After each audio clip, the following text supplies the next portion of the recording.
اعوذ باللہ من الشیطان الرجیم بسم اللہ الرحمن الرحیم۔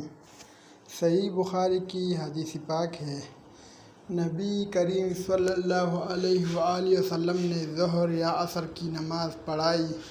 جب آپ صلی اللہ علیہ وآلہ وسلم نے سلام پھیرا تو ذوالیدین کہنے لگا کہ یا رسول اللہ صلی اللہ علیہ وآلہ وسلم، کیا نماز کی رکعتیں گھٹ ہو گئی ہیں؟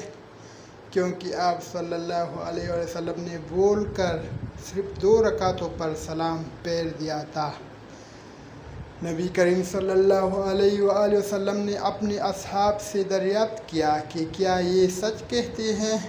صحابہ کرام رضی اللہ تعالیٰ عنہ نے کہا، جی ہاں، اس نے صحیح کہا ہے۔ تب نبی کریم صلی اللہ علیہ وآلہ وسلم نے 2 رکعت اور پڑھائے، پھر 2 سجدے کیے۔ سعد رضی اللہ تعالیٰ عنہ نے بیان کیا کہ عروہ بن زبیر کو میں نے دیکھا کہ آپ نے مغرب کی 2 رکعتیں پڑھ کر سلام پھیر دیا اور باتیں بھی کیے، پھر باقی 1 رکعت پڑھی اور 2 سجدے کیے، اور فرمایا کہ نبی کریم صلی اللہ علیہ وآلہ وسلم نے اسی طرح کیا تھا۔ مزید اسلامک ویڈیوز دیکھنے کے لیے چینل کو سبسکرائب کریں۔